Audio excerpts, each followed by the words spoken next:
ہم 50 سال 60 سال سے قرآن پڑھے ہیں اور ہم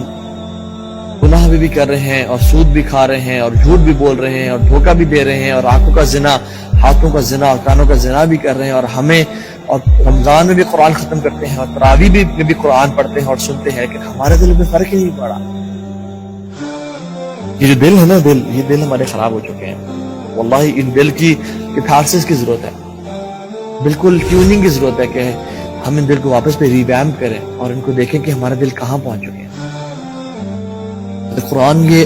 پہاڑوں پہ بھی نازل ہو جاتا تو پہاڑ ریزہ ریزہ ہو جاتے،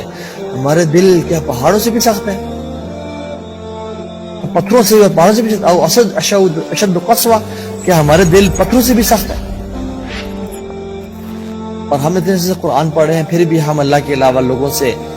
پیروں فقیروں سے درباروں میں جا کے چادریں چڑھا رہے ہیں، بٹوے پھینک رہے ہیں اور آپ دے دیں، اللہ کے علاوہ لوگوں سے مدد مانگ رہے ہیں کہ آپ نوازنے والے ہیں، آپ یہ دینے والے ہیں، آپ فلاں دینے والے ہیں۔ لا الہ الا اللہ، صرف اللہ ہی شفا دے سکتا ہے، صرف اللہ ہی اولاد دے سکتا ہے، صرف اللہ ہی رزق دے سکتا ہے، اللہ کے علاوہ کوئی مدد کے لائق نہیں۔ یہ ان لوگوں کو بھی، کفار مکہ کو بھی، قریش مکہ کو بھی سمجھ آ گئی بات، لیکن ہم جو کہ صدیوں سے مسلمان ہیں، ہمارا آباء و اجداد مسلمان، ہمیں باتیں سمجھ نہیں آئی۔